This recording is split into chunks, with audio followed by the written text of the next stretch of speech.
Hello guys, welcome to Crackim YouTube channel. Friends, today we'll discuss daily current affair MCQ of 3rd January. तो friends जदि आपण मानकु आम current affairs is भल लगुछि ताले निश्चित भाव वीडियो को लाइक करंतु शेयर करंतु और जदि चैनल नुआ ताले निश्चित भाव सब्सक्राइब करंतु। तबे चलन देखिबा आज कौन सब क्वेश्चंस रहिछि। आपण पचराइतला पूर्वथर क्वेश्चन थिला ये which state of India shares borders with 3 countries Nepal Bhutan and China respectively. तो यार जो आंसर हम से हम सिक्किम। तो सिक्किम हूँ इंडिया गोटे स्टेट जे कि नेपाल भूटान और चाइना को तार बॉर्डर शेयर कर। तो सिक्किम बहुत छोट कंट्रीटा देखी थी एकान तार जो अच्छी ए सैड्रे माने वेस्ट सैड्रे अच्छी नेपाल आउ ईस्ट साइड्रे जो अच्छी भूटान अच्छी ऊपर जो नॉर्थ एरिया नॉर्थ ईस्ट एजार सब अच्छी चाइना आ तार जो तले अच्छी साउथ रीजन रे गोटे ही स्टेट ता सहित बॉर्डर शेयर कर वेस्ट बेंगल। तो मन रखी नेपाल भूटान चाइना तले साउथ रे जो शेयर कर इंडियन स्टेटा सी West Bengal. Who has been appointed as the MD CEO of Equitas Small Financial Bank? तो Equitas Small Financial Bank एटा अच्छी कोटे चेन्नई रे अच्छी एटा हेडक्वार्टर तार ए नुआ भाव एमडी सीओ भाव अपॉइंट होले किए मन रखिए भासुदेवन पी नरसिम्हन ही होती Equitas small financial bank MD आउ सीईओ। आउ जो इक्विटास स्मॉल फाइनेंशियल बैंक ना बहुत ही न्यूज रे थाउची और ये निजर ब्रांड आंबासाडर भाव अपॉइंट करथिला काकू ना Rani Rampal women's hockey team रे कैप्टेन ता सहित स्मृति मंदाना को वर्तमान तार नुआर एमडी सीओ मध्य अपॉइंट होती। सेमती मन रखी अतुल कुमार गोयल सी रिसेंटली पीएनबी रो पंजाब नेशनल बैंक रो एमडी सीओ होती। सोमा शंकर प्रसाद ये होती यूको बैंक रो एमडी सीओ और राजीव आहूजा ये होती कोड रो आरबीएल बैंक रो।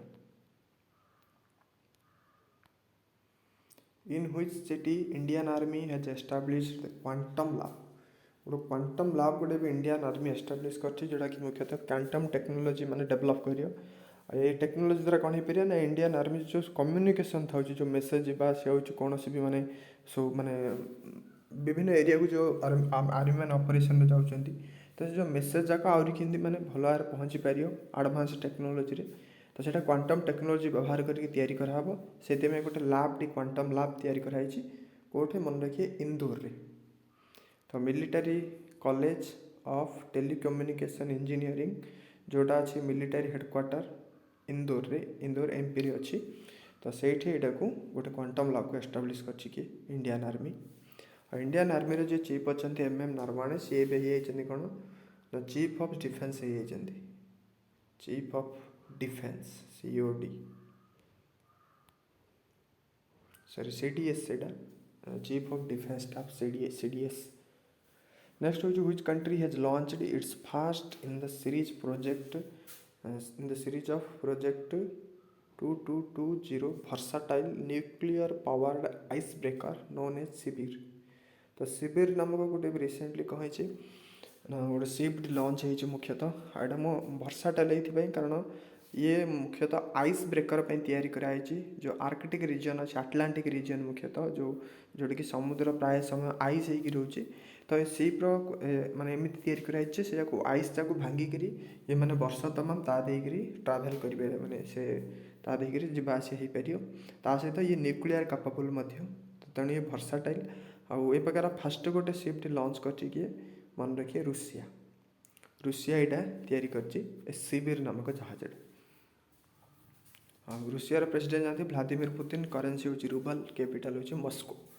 आमती गोटे मोस्ट इंपोर्टाट मन रखिए रुषिया एवं रिसेंटली इंडिया को सी गोटे इंडिया रुषिया भितर एग्रीमेंट होता गोटे नाभाल शिप सी दब बोली जोटा कि रिसेंटली लॉन्च है रुषिया तार ना हूँ कौन आईएनएस तुसिल से लॉन्च होती रुषिया INS तुसिल।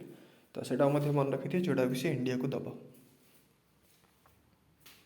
Who has been appointed as the Director General of Forests and Special Secretary? तो मोस्ट इंपोर्टाट क्वेश्चन जगह मन रखुए फॉरेस्ट आ जो स्पेशल सेक्रेटरी आम जो ministry of forest environment under रे जाऊँगी तार डायरेक्टर जनरल भाव किए अपॉइंट होती।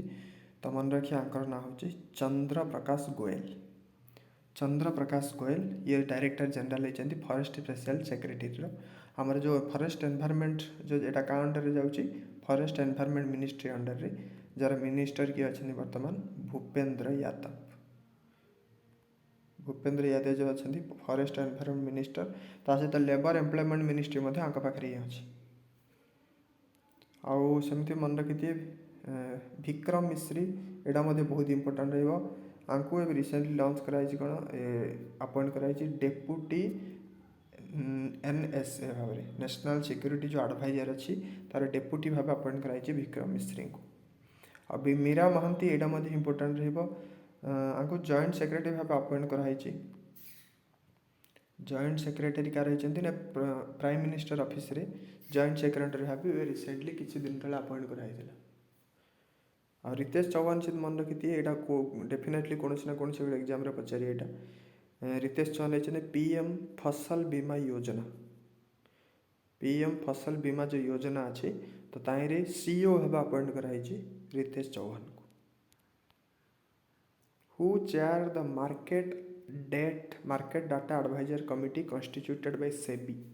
तो सेबी जो अच्छी security exchange board of India से रिसेंटली 20 मेंबर वाला गोटे जो तार गोटे कमिटी रोचे सब माने प्रतिथर थाउची एटा के आउ थे रिकन्स्टिट्यूट कराई सेटा को तार जे पूर्व जे थे से रिटायर्ड होकर नुआ आउ थे से कमिटीटा को तैयारी कराई तो आए हेड होती किए S साहू होती कमिटीर हेड पूर्वर माधवी पुरी बुच आर थे जड़े हेड भाव तो ये हेड किए S साहू हो गले।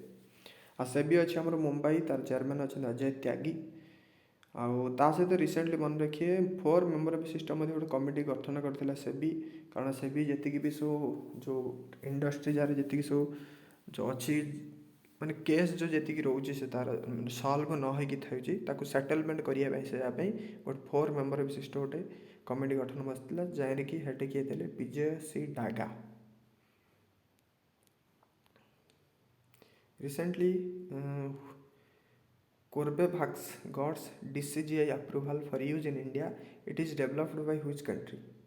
तो कोर्बेवैक्स जो अच्छी इंडिया जो drug controller general of India अच्छी DCGI से तार अप्रूवाल दे दी माने जी भी जब मेडिसिन तैयारी होची टेस्ट करके अप्रूवाल दब DCGI।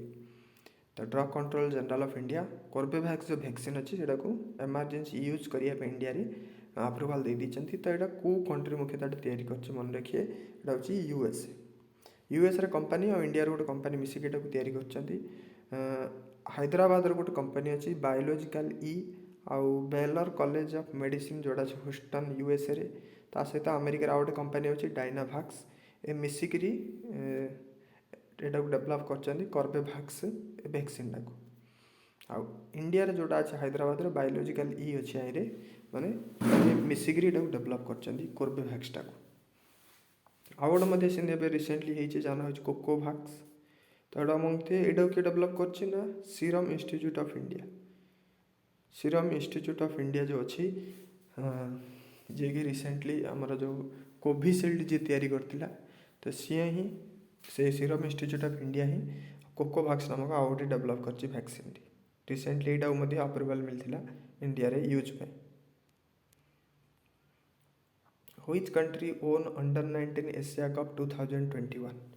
तब एशिया कप रिसेंटली ही डिसेम्बर 31 सारा माने जो आईटारे ये अंडर-19 जो एशिया कप होता है जीतला कि इंडिया श्रीलंका को हर इंडिया जीती यहाँ। श्रीलंका 106 रन करता मात्र 38 ओवर कारण वर्षा ही कप ओभर कम होता आउ किंतु इंडिया अथरे ओभर 32 ओभर दिहला देखिए 102 रन करा इंडिया 21 ओवर ना 22 ओवर ही जीतीगला। तो मन रखिए इंडिया जीतला कि अंडर-19 वर्ल्ड कप जोटा होता गोटे दुबई रे चलता अंडर-19 एशिया कपटा दुबई रे चलता आउ इंडियन टीम कैप्टेन किए थे Yash Dhull. Who become the fastest Indian to reach 100 test dismissals? Fastest Indian जे कहीपर जी कि 100 टेस्ट डिसमिसाल तो टेस्ट क्रिकेट रे जे कि सबुठारु जल्दी 100टा कैच धर देछि विकेट कीपर भावे। तो विकेट कीपर भावे से होचंदी ऋषभ पंत आ इंडिया रे या पूर्व MS धोनी ये 36टा मैच टेस्ट खेलते ये 100टा कैच धरिया କିନ୍ତୁ ରିଷଭ ପନ୍ଥ ଏବେ 26ଟା ମ୍ୟାଚ୍ରେ ସେ 100ଟା କ୍ୟାଚ୍ ଧରିକିରି ଫାଷ୍ଟେଷ୍ଟ ହେଇଯାଇଛନ୍ତି ଇଣ୍ଡିଆରେ। କିନ୍ତୁ ପୁରା ୱାର୍ଲଡରେ ଯଦି କହିବା ଇଣ୍ଟରନ୍ୟାସନାଲ୍ କ୍ରିକେଟରେ ଏ ରେକର୍ଡ଼ଟା ଅଛି କାହା ନାଁରେ, କ୍ୱିଣ୍ଟନ୍ ଡିକକ୍, ଯିଏକି 22ଟା ଟେଷ୍ଟରେ 100ଟା କ୍ୟାଚ୍ ଧରିଦେଇଛନ୍ତି, ଆଉ ଯିଏକି ରିସେଣ୍ଟଲି ଟେଷ୍ଟ କ୍ରିକେଟରୁ ରିଟାୟାରମେଣ୍ଟ ମଧ୍ୟ ଆନାଉନ୍ସ କରିଥିଲେ ସାଉଥ ଆଫ୍ରିକାର ଇଏ।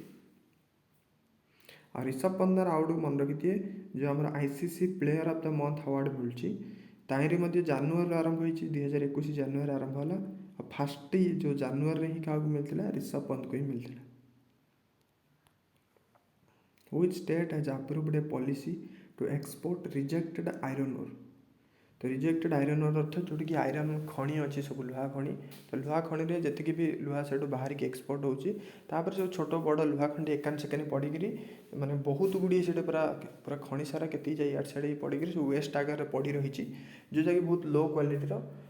ଆଉ ସେଇଟା ପଡ଼ି ରହିକି ସେଇଟା ଏନଭାରମେଣ୍ଟ ପୁରା ମାନେ ପଲ୍ୟୁସନ୍ କରୁଛି, ତା ସହିତ ଖାଲି ମାନେ ଫାଲତୁରେ ସେ ଜାଗା ସେ ନଷ୍ଟ ହେଉଛି।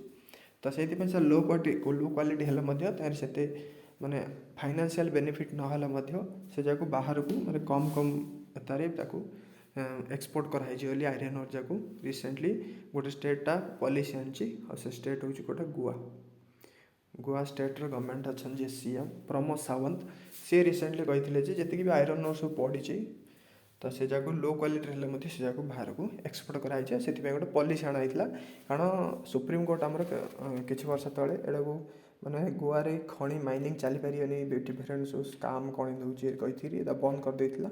ତେଣୁ ସେ ଗୋଟେ ନୂଆ ପଲିସି ଆଣିକିରି ଏଟାକୁ କରାହେଉଛି। Recently DRDO celebrates its death foundation day on January 1, 2021। ତ ଜାନୁଆରୀ 1, 2022ରେ ମନେ ରହିଲା 2022ରେ DRDO ତାର 64th ଏଷ୍ଟାବ୍ଲିଶମେଣ୍ଟ ଡେ ବା ଫାଉଣ୍ଡେସନ୍ ଡେ ସେଲିବ୍ରେଟ୍ କରିଛି। କାରଣ ଇଏ ଆମର DRDO ହେଉଛି defence research and development organisation. ଜାନୁଆରୀ 1, 1958ରେ ଏଟାକୁ ଫାଉଣ୍ଡେସନ୍ କରାଯାଇଥିଲା। ଏ ବର୍ଷ ହେଉଛି ତାର 64th ଫାଉଣ୍ଡେସନ୍ ଡେ। ଆଉ DRDO ଅଛି ଗୋଟେ ନ୍ୟୁ ଦିଲ୍ଲୀରେ ଅଛି, ତାର ଚେୟାରମ୍ୟାନ୍ ଅଛନ୍ତି କିଏ, G. ସତୀଶ ରେଡ୍ଡି। ହେଉଛନ୍ତି ତାର ଚେୟାରମ୍ୟାନ୍। ଆଜିର ଆପଣମାନେ କ୍ୱେଶ୍ଚିନ୍ ହେଉଛି the longest irrigation canal in India is. ତ ଇଣ୍ଡିଆର ସବୁଠାରୁ ଲଙ୍ଗେଷ୍ଟ କେନାଲ୍ ଯେଉଁଟାକି ଇରିଗେସନ୍ ପର୍ପଜ୍ ପାଇଁ ୟୁଜ୍ କରାହେଉଛି, ତା'ର ନାଁ କ'ଣ, ସେଇଟା କେଉଁ ଷ୍ଟେଟ୍ର ଅଛି ମଧ୍ୟ ଲେଖିକି ଜଣାନ୍ତୁ। ତ ଫ୍ରେଣ୍ଡସ୍ ଆଜି ପାଇଁ ଏତିକି, ପୁଣି ଦେଖା ହେବ ଆଗାମୀ ଭିଡ଼ିଓରେ। ଯଦି ଭିଡ଼ିଓଟି ଭଲ ଲାଗିଲା ତାହେଲେ ନିଶ୍ଚିତ ଭାବେ ଲାଇକ୍, ସେୟାର ଆଉ ସବସ୍କ୍ରାଇବ୍ କରନ୍ତୁ।